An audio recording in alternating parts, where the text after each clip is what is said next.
आओ लौट चले गाँव की ओर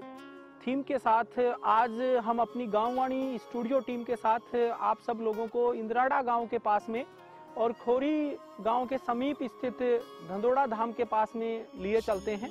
जहां प्रकृति की गोद में आप सब लोग देख पा रहे हैं मेरे पीछे की ओर ये कदम के हजारों की संख्या में यहाँ वृक्ष हैं और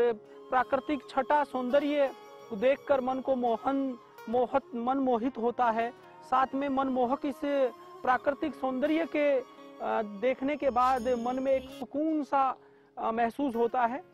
जिंदगी की भागदौड़ में ये जो प्रकृति की जो स्वरूप है, वास्तविक स्वरूप हमारी आंखों से ओझल सा हो गया है,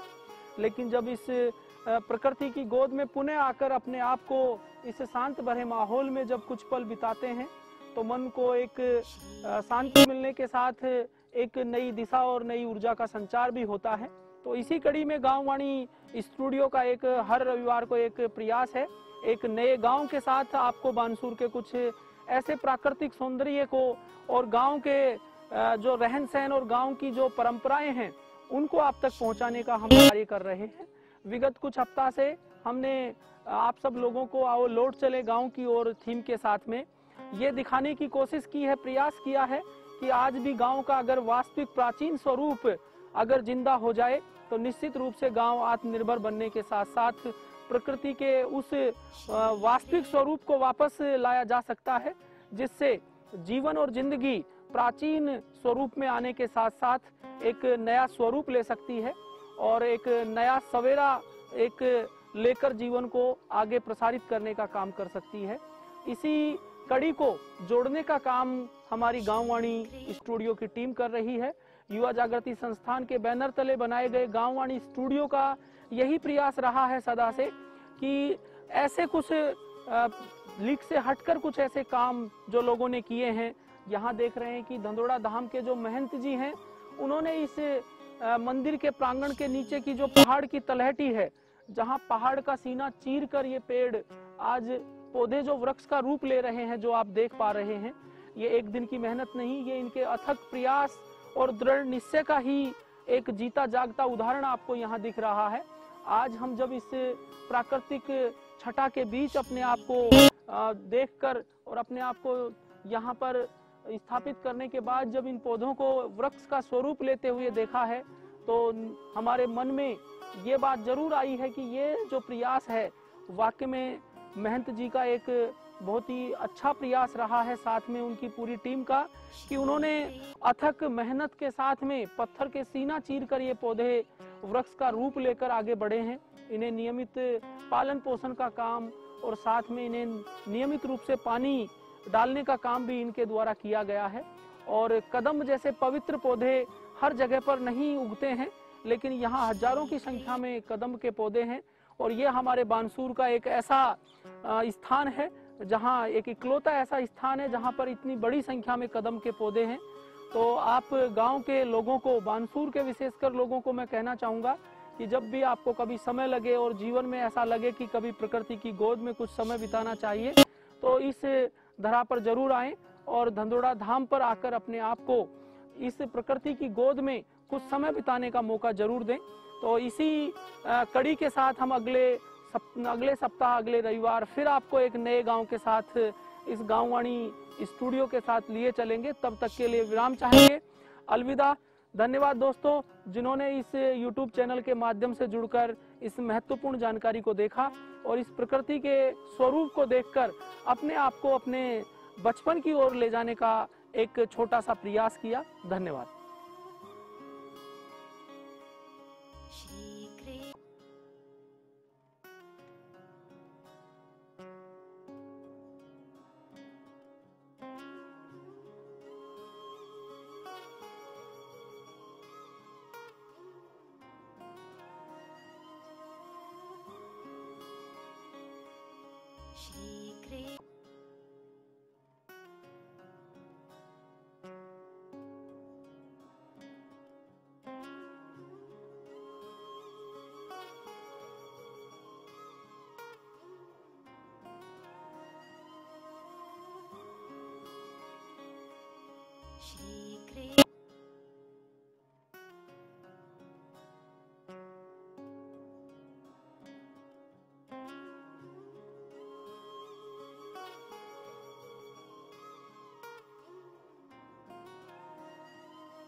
स्नान करूँ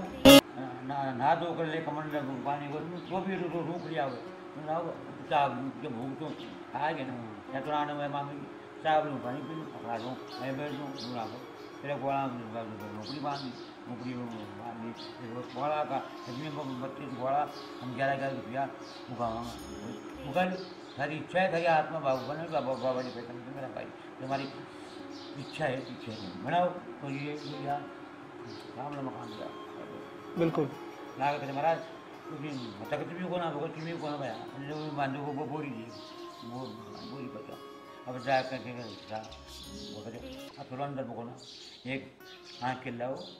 कुछ मन दो मन को कुछ भंडारो करा हवन करा और आँख के लावा वो लावा बुझा फिर महाराज गया हवन किया वो डर लगाई आँख करके और बस्ती का समय आदमियों का एक था वहाँ आकर सब गाड़ी लगाई क्या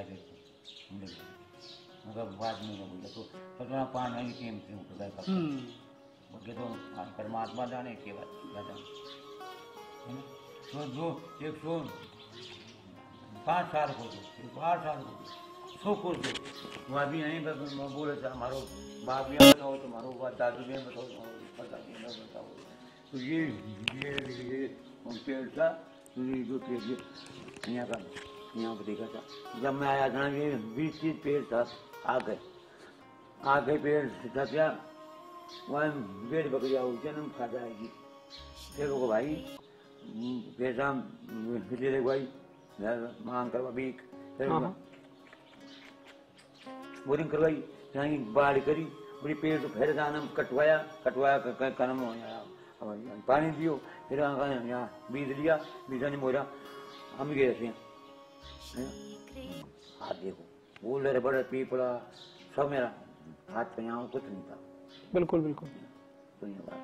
बिल्कुल पहाड़ में उगा बड़ा पेड़ थी महाराज जी की एक दिन की कोना काफी लंबी मेहनत से थारी ताकत हमने सोचा 3 दिन रोटी में मिली कभी न मिली हाथ सी करी और काली पी चाय होगा हमने किसी ने आज तक ना तुम आटो बेचा आज मैं ना नहीं करता हमारे गुरु का बेटा तेरे लिए मैंने मांगना साले भूखा मरते वहाँ बैठे रहना कोई भंडारा हो कुछ काम है तो चालू कर देना लेकिन इच्छा को दे नहीं करते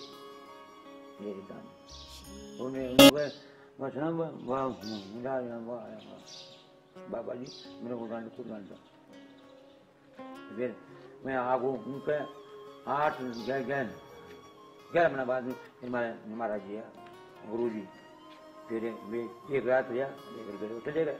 चल के बाद भी भंडारा किया फिर आया तो हमें खाया था इनका आशीर्वाद बीमार होगा दवाई दिखाया हुआ आराम ठीक होगा तो बेटा अब तो नहीं पैसा समाया गेम होती भंडारा समाज के बहुत तो उन्हें मानो पहली गद्दी उन्हें मानो अब तीसरी दूसरी गद्दी इनका गुरु साहब शंकर दास जी महाराज उनकी पगलेंगे स्थापना अंदर है अंदर गद्दी है उनका गुरु जी स्थापना से हमारे दादा गुरु जी शंकर दास जी कहीं इनकी मूर्ति मुझे पगला जी मुझे आबादी से वाली आत्मा चिंडा बाबा जी था राम था उनकी हनुमान जी की मूर्ति और पगला थी नीचे जोड़ कर कोटरी हाँ ऊंडे समाया छवे हाँ बचाऊं मुंडे अब तो अभी आधार से कर दिया हाँ मुंडे उनकी बबला जी हनुमान जी कर बिल्कुल अभी क्या खाओ आओ ये कहा था कोई भाई कौन नहीं बिल्कुल देखो यही गाथा है साहब के तरीका से इन्हें स्थापित करे गए और आज तक यह पहुंचो